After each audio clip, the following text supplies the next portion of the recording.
я принял для себя решение пойти на государственную службу и заняться вот этим интересным проектом. Он приезжает сюда на мотоцикле, залетает «Hi, guys», и через 5 минут выходит из кабинета совершенно другой человек. Первый мотоцикл – это «Восход 2М», собранный руками в гараже. С мотоциклом он путешествует, расслабляется. Это было первое мое путешествие длиной в 7000 километров в одиночку на мотоцикле. Во всем должен быть баланс. Родился в городе Кисловодске, где и до сих пор проживаю. Причем родился я и проживаю здесь уже в 4-м поколении. У меня получается такая практически медицинская семья. У меня отец всю свою жизнь проработал и до сих пор работает анестезиологом-реаниматологом, а мама у меня фармацевт, всю жизнь проработала в аптеке, и сами понимаете, да, такая почти врачебная династия. Конечно же, отец видел меня каким-то, наверное, специалистом в медицине, возможно, хирургом или также анестезиологом, но так получилось, что я выбрал свой путь, другой, и пошел им. Как бы мы, наверное, все благодарны своим родителям за все, что они для нас делают. И я, в свою очередь, очень благодарен за то, что они никогда на меня не давили. Вот это, наверное, огромный плюс воспитания моих родителей. Они мне много чего предлагали, много о чем рассказывали, но все-таки выбор оставляли за мной всегда. И вот это вот большой, наверное, плюс в формировании личности. Я теперь это вспоминаю, пытаюсь также воспитывать своих детей. Наверное, это правильно, когда ты не становишься заложником каких-то традиций, и ты не вынужден идти по чьим-то стопам, а все-таки у тебя есть возможность в этой жизни все-таки какой-то свой путь выстроить. Будет он правильным, будет он неправильным, но это будет твой путь, и, наверное, в этом есть какой-то смысл все-таки.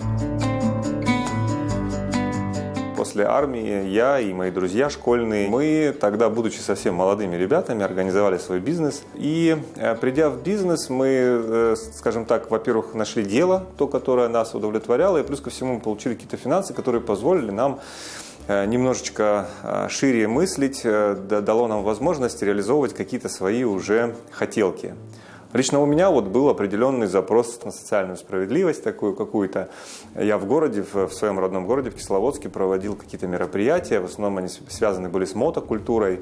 Я собрал вокруг себя своих друзей, которые в то время увлекались мотоциклами, и мы взяли под шефство детский дом города-курорта Кисловодска. Как-то вот, пытались как-то себя показать для города, что-то сделать. Когда мы занимались этой деятельностью, соответственно, мы были на виду у администрации города. И вот на этой волне, в принципе, я был знаком с администрацией города и был знаком даже с главой лично города, но опять же по своей общественной вот этой деятельности. В 2011 году были запущены 2 МФЦ. МФЦ в городе Ставрополе и МФЦ в городе Кисловодске. И начали искать молодых креативных руководителей, кто бы мог, скажем так, новую структуру построить. И вот, на счастье, тогда администрация города, глава Наталья Борисовна Луценко, я ей очень благодарен, она обратила свой взор на меня, говорит, ты же, говорит, тебе вот не сидится, говорит, на месте, ты же постоянно хочешь что-то сделать, говорит, вот иди к нам, иди работать. В общем, в 2013 году я принял для себя решение пойти на государственную службу и заняться вот этим интересным проектом. Придя на работу, у меня было здание, был коллектив, был этот 210-й федеральный закон, но не было ни одного человека в стране и в крае, который бы мог сказать, как надо делать. Мы были первопроходцами, да, и это было очень интересно, это было очень сложно, и сейчас я могу смело сказать, что эта работа, и благодаря тому, что я в ней работаю уже почти 10 лет, она дала мне просто фундаментальный багаж знаний не только моей работы, а знаний преодоления сложностей и трудностей. Я думаю, это реализация всех его идей. Каждый человек, наверное, сталкивается с получением услуг, и, как всегда, в голове у каждого это всегда очень сложно. Он всегда хотел, чтобы этот процесс стал намного легче, проще, и я думаю, что это его главная цель. В Минеральных водах было построенное с нуля здание, заточенная под работу МФЦ. И здесь формировалась новая молодая команда новых управленцев. И мне безумно, конечно же, хотелось попасть в ту команду, которая будет еще и поддерживать тебя и понимать, куда ты движешься. Благодаря тогда ходатайству Министерства экономического развития, потому что они меня уже знали, они уже видели, на что мы способны, скажем так. Мы встретились с главой города, он обозначил задачи, и вот тот вектор, который он мне назвал, это как раз то, что я хотел услышать. Прозвучала фраза: Людям должно стать комфортно в этом городе, получать государственные муниципальные услуги. Вот это то, что мне нужно было услышать. Я сразу же согласился, и несмотря на то, что я понимал, что я каждый день буду ездить в другой город, я все равно согласился на эту работу. Но дальше было самое интересное. Мы подъехали с моим руководителем, заместителем главы города, подъехали к зданию, но в нем не было ни одного стула, ни одного компьютера. Все было сделано, к нему были подведены коммуникации, но здание еще не было запущено. И мне сказали, через 1,5 месяца мы открываемся. Тебе нужно полностью оснастить учреждение всем оборудованием, подвести газ, свет, воду, запустить здание, подключить оптоволоконный интернет и набрать команду порядка из 60 специалистов за 1,5 месяца. Но итогом было минус 9 килограмм от моего веса, болтающиеся на мне брюки и костюмы, но мы это сделали, мы учреждение запустили. Здесь такой сбор информации для него, столько направлений, разные организации, это всегда все интересно, это не каждый потянет и не каждый сможет, не каждому интересно. А здесь ему интересно, МВД интересно, пенсионный интересно, палата интересно. Он заинтересован работать с людьми. Он и пришел сюда, потому что это было все ему интересно. Не просто сидеть и заниматься одними бумажками в одном направлении, а в разных направлениях. В этом плане он красавчик. Я смог дать то, чего я когда-то хотел сам. Нормального, адекватного общения со мной как с заявителем и простого, понятного механизма получения той или иной услуги. Это человек, у которого никогда не заканчивается идеи. То есть это постоянный поток бесконечных проектов каких-то новых. Он все время хочет что-то модернизировать, что-то улучшить в нашей работе, как-то ускорить, облегчить процессы трудовые.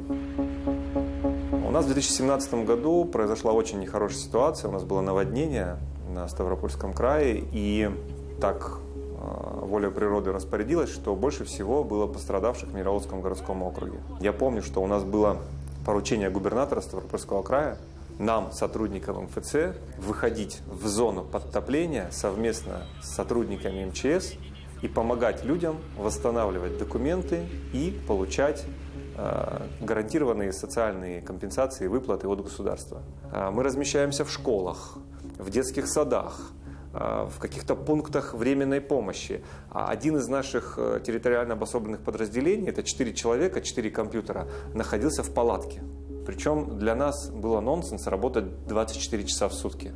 Это событие мне лично дало понимание, что я работаю с замечательными людьми, во-первых, потому что не было ни одного сотрудника, который спасовал перед этой бедой. Мы занимались, скажем так, возвращением пострадавших людей в социум с полным пакетом документов. И мы отработали на ура, я считаю, на 100%, даже, наверное, на 200 выложились. И результатом стало то, что год спустя в Ставропольский край пришло благодарственное письмо. Копия этого письма висит у меня здесь на стене. Дмитрий Анатольевич Медведев поблагодарил Ставропольский край за первый положительный опыт работы сотрудников «Мои документы» в зоне подтопления. Очень увлеченный человек. Он всегда вовлечен в процесс. Он не только руководит, он всегда внутри процесса варится, как-то помогает тебе. Это полное вовлечение в ситуацию, какой бы она ни была, на отдыхе, в работе, когда угодно. Кадры решают все, и это в каждом, скажем так, дне, в каждом нашем подвиге, в каждом нашем свершении. Перед тем, как требовать от своего коллектива реализацию задач, я считаю, что это можно применить к любому учреждению. Я должен дать им нормальные, качественные условия работы. Не только хороший стул, стол и компьютер, но и хорошую атмосферу в коллективе, да, нормальный настрой на работу. Становление меня как профессионала в том ключе, к которому я не был готов. И я очень благодарен этой работе, потому что я теперь знаю практически весь спектр вопросов социальных, который может возникнуть у нашего человека на территории Российской Федерации. Я считаю, что это нужное стечение обстоятельств, нужное время, нужное место, и ощущение счастья оно мне дало. Я безумно рад тому, что я создал и в одном МФЦ, и в другом. Это результат, за который мне не стыдно. И, наверное, в этом счастье. Ну, самое классное, это когда ты смотришь в окно, и он приезжает сюда на мотоцикле. Залетает «Hi, guys», и через 5 минут выходит из кабинета совершенно другой человек. То есть он может приехать сюда в майке, через 3 минуты выйти в белой рубашке, и ты, ну, просто порой не понимаешь, что это был один и тот же человек.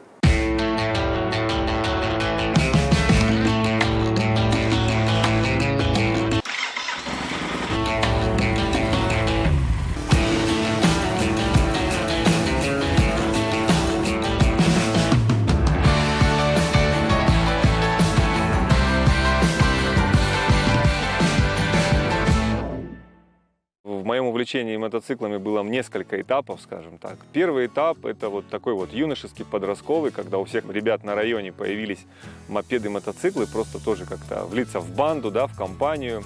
Вот. Но еще большой частью увлечения мотоциклов было то, что я всю жизнь люблю что-то конструировать и что-то строить, и что-то делать своими руками. Я собрал себе свой первый мотоцикл сам. Это было 3 или 4 коробки каких-то железок, там, запчастей, купленных у какого-то дедушки. Первый мотоцикл – это Восход 2М, собранный руками в гараже.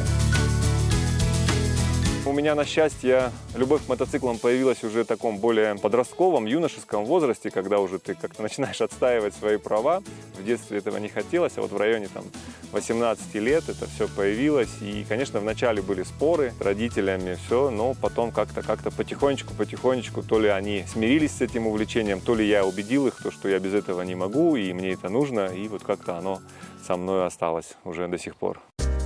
Был период 2-3 года, когда я остался без мотоцикла, я продал то, что у меня было, и ничего не мог купить. А потом сразу, когда становился на ноги, когда появился свой бизнес, когда начал зарабатывать, уже сразу пошел и купил себе японский мотоцикл, правда старенький, тоже требующий восстановления. И потихоньку с него я начал переходить, меняя модели мотоциклов. Я пришел к тому классу, на котором сейчас езжу, это мотоцикл Tour Enduro, это туристический мотоцикл.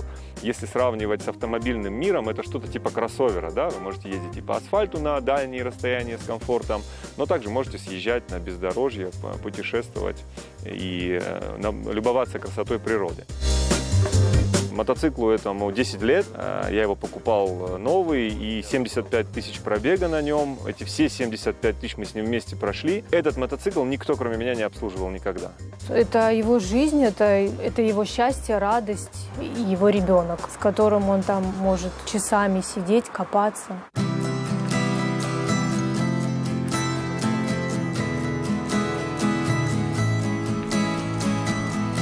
Вначале это были покатушки какие-то здесь, в районе города. А потом, когда появился первый японский мотоцикл, появилось понимание, что на нем можно ехать далеко, можно ехать долго. Уже начал искать компании, с которыми начал кататься по всяким мероприятиям. Объездил всю Украину, очень много там мероприятий посетил, именно байк-шоу, я о них сейчас говорю. И была в то время такая дикая любовь к колоннам. Вот у меня аж меня трясло, мне хотелось попасть в колонну, в которой 1000 мотоциклов, 2000 мотоциклов. Это вот такие эмоции очень интересные. Вот я за ними охотился, прям за этими эмоциями. Я ездил на байк-шоу.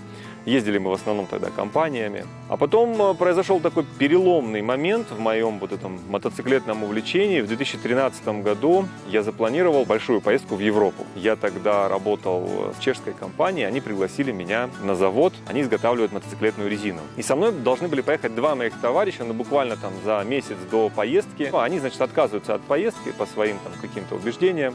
И я еду в это путешествие один. Это было первое мое путешествие длиной в 7000 километров в одиночку на мотоцикле по 5 странам, после которого я наконец-таки понял, для чего на самом деле мне нужен мотоцикл. Он нужен мне для того, чтобы побыть собой и побыть самим собой. Мы все играем какие-то социальные роли, причем порой их несколько. На работе мы с коллегами одни, дома мы с семьей другие, с родителями, да, и это все, наверное, правильно и нужно. Но когда ты остаешься один на один с дорогой, ты концентрируешься, и вот, не то чтобы это тот ты, который себе нравится, понимаете, которому хорошо вот в этом всем. И вот в этом всем я нашел огромное удовольствие, и с тех пор 90% моих путешествий – это одиночные путешествия. Вот по поводу семьи, тут надо тоже отдельно сказать, что путешествуем мы, конечно же, на автомобиле, и сейчас у нас вот, наверное, тот автомобиль, который как раз-таки нужен для семьи, которая любит путешествовать. Это микроавтобус, и мы с семьей уже потихоньку приходим к тому, что им тоже нравится, им нравится ездить. Ну, конечно, это не такие расстояния, которые я проезжаю на мотоцикле, это пока что где-то здесь, по Кавказу. Но потихонечку я приучаю их к палаточкам, к природе. Да, детям это однозначно нравится. Супруга немножечко у меня больше любит такой, знаете, отдых. Там гостишки какие-то, дома отдыха, пляж, море, полежать. А дети, конечно, больше за активность. И настроя она одна, поэтому мы вытягиваем ее на свою сторону. И он меня пытается выдернуть. Давай поедем там куда-нибудь на Джилусу покатаемся, тоже там в палатке переночуем. Я говорю, нет, не пойду. Не хочу. Ну, как-то стараюсь тоже его поддерживать.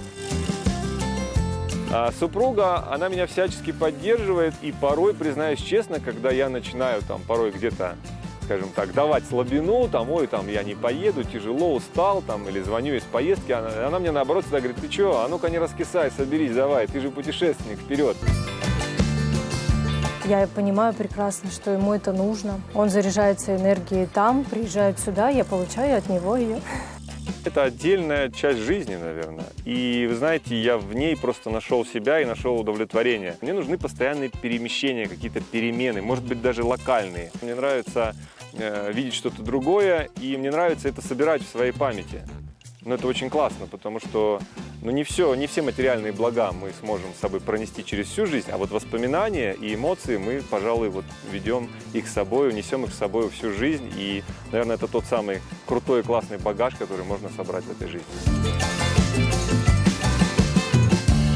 У меня, в принципе, на путешествие есть 2 недели в году. Потому что свой отпуск я дроблю на 2 части. И первая часть отпуска, она обычно в конце мая, начало июня. Там у меня день рождения. Я всегда такой небольшой подарок к дню рождения готовлю. Это очередное путешествие. Я беру мотоцикл, сажусь и уезжаю. А второй отпуск обычно в бархатный сезон, в сентябре. Это отпуск принадлежит целиком и полностью моей семье. И они уже выбирают, куда мы едем.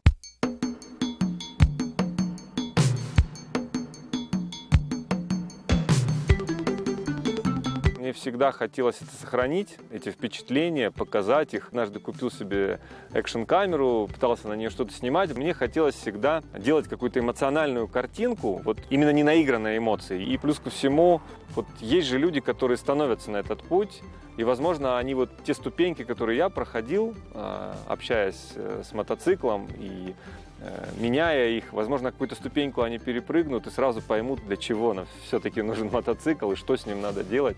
Посмотрев одно из моих видео, возможно, это сработает, и одним счастливым человеком станет больше.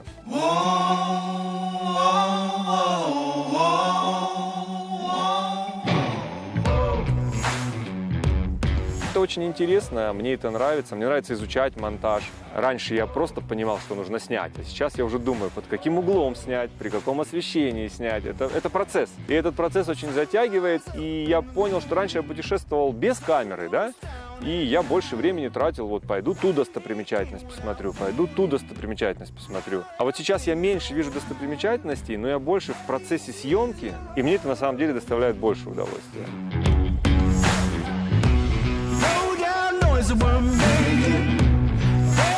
Очень эмоциональный, что не так, он сразу начинает нервничать, все переживает в себе. И вот он свою энергию выплескивает вот в путешествия, в мотоцикл. Вот сейчас вот он ведет эти блоги, и как бы туда вот эту всю энергию. Я могу ехать, увидеть красивую локацию какую-то и просто зависнуть там на 2 часа, поднять коптер, включить все камеры, начать ходить, что-то снимать, а потом это на монтаже ты еще все собрал, и тебе так это нравится, ты передал энергетику этого места, и вот удовлетворение есть определенное. Когда я начал снимать фильмы, когда начал их показывать, каким-то творчеством занялся, я долго искал слоган, который бы подходил к моим путешествиям, и в конце каждого фильма я бы о нем говорил. И вот слоган родился такой, что путешествуйте и всем добра. Всем добра, потому что когда ты с чем ты приходишь, по сути, то ты и находишь везде. Плюс ко всему красота в глазах смотрящего, мы это все знаем. И многие места, которые там кто-то посетил и говорит, ой, нечего смотреть. Приехав в другое время, посмотрев под другим солнечным светом, в другом настроении, ты видишь совсем иное. поделюсь с вами вот такими 3 точками, которые я очень-очень-очень хочу посетить в ближайшие, ну скажем так, 10-15 лет. Первая точка – это мыс Нордкап в Норвегии. В этом году я уже сделал пробную вылазку на север и доехал до Кольского полуострова по России, до Мурманской области. Я увидел Баренцево море. И теперь я понимаю, что во мне есть силы уйти еще географически севернее, посетить вот этот самый мыс Нордкап. Это самая северная точка материка, дальше уже уехать на транспорте невозможно. Второй такой точкой у меня в голове лежит Памир. Это перевал Ак-Байтал, он находится в Туркменистан, Таджикистан, граница с Афганистаном. Перевал на высоте почти 4500 метров над уровнем моря. Это очень крутое направление. И третья цель, почему она самая далекая, потому что на нее нужно будет больше всего финансов, времени и ресурсов. Это проехать трассой 66 в Америке. Это самый старый и самый знаменитый хайвей в Америке. Он проходит всю Америку с запада на восток. И мне очень хочется и по ней проехать, и причем проехать по ней максимально аутентично. Я езжу на спорт-туристах, но там я хочу взять Харлей, взять с собой по минимуму вещей, палатку, посетить Гранд Каньон, увидеть Голливуд. И вот без пафоса, без ничего, с колес. Вот это самая такая на сегодняшний день для меня сложная, на сегодняшний день нереализуемая пока что. Не готов я ни финансово, ни по времени. Но, возможно, когда детки подрастут, и я стану немножечко более свободным, я бы очень хотел проехать. И, возможно, это путешествие уже будет с супругой.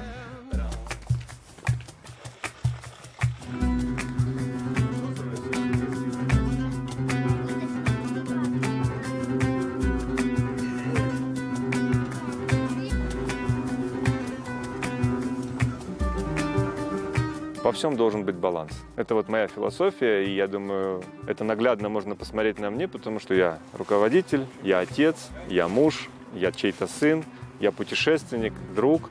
И были периоды в жизни, когда меня качало, и в моей жизни было 90% мотоцикла и путешествий. Или там 90% дружбы, а там все остальное в сторону. А были моменты, когда я полностью погружался в работу, вот на 99,9%. И я понял, что, наверное, неправильно.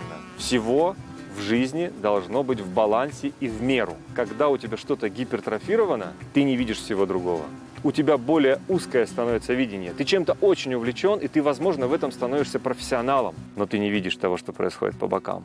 Но для человека, который хочет прожить полноценную и разностороннюю жизнь, я считаю, что все-таки нужно соблюсти баланс. Когда ты чем-то увлеченно занимаешься, ты возвращаешься к своей основной деятельности уже с перезагруженной головой, и тебе яснее и проще на все смотрится. И вот по поводу помощи, вы знаете, у меня есть огромное тоже такое большое хобби, которое через всю жизнь со мной идет. Это работа руками, это строительство чего-либо, потому что первое место моей работы в трудовой книжке записано «разнорабочие настройки». Я практически все по строительству умею делать своими руками, и мне это нравится. Руки у него есть, всегда починит, всегда сделает что-нибудь сам. Не стесняется одеть сварочные на себя приварить. Еще он со своим видением, да, вот, допустим, он еще интересный человек. Надо иногда спускаться и просто брать лопату в руки, сварочный аппарат. И это вот эмоционально очень помогает держать себя все-таки на уровне обычного человека, а не какого-то вершителя судеб чьих-то и все остальное. Но это такая, возможно, философия, но вот лично мне она помогает, вот эта работа руками, она помогает не только перезагрузиться, но еще и, скажем так, не зазнаться. Ну вот я так для себя это вижу. Я не могу сказать, что я сильно отличаюсь вот стержнем, когда я в костюме и когда я на мотоцикле. Все равно какое-то фундаментальное воспитание и восприятие мира, других людей, оно присутствует и во мне как в руководителе, и во мне как в путешественнике. Там главный, серьезный, важный человек. А домой он приходит с мотоциклом, он расслабляется. Путешествует, расслабляется. Он же обдумывает всю свою жизнь, пока едет, пока один. Он же один путешествует. Это жизнь его. У нас за спиной ущелье реки Березовка. Здесь район улицы Катыхина. Мы его все местные называли районом Бермамыт. Вот. Здесь я вырос, здесь провел свое детство, и самые яркие воспоминания здесь, попутешествовав по другим странам, увидев другие локации, климаты, я вообще для себя другого места для жизни не вижу на сегодняшний день. Ни в одно место я пока что не влюбился. Многие места подарили интересные, яркие впечатления, подарили людей, подарили эмоции, но вот место, к которому бы мне хотелось прирасти, вот знаете, как говорят, там есть люди, человек без якоря, вот ему все равно, он может здесь жить, может там, а я вот, наверное, все-таки человек с якорем. И вот мой якорь здесь, на Кавказе, в Кисловодске, и я пока не вижу другого места, чтобы я снялся с рейда и ушел там, и где-то в другом месте бросил якорь. Я еще такого места не видел. Driving along to my favorite song, singing over and over till my voice is gone.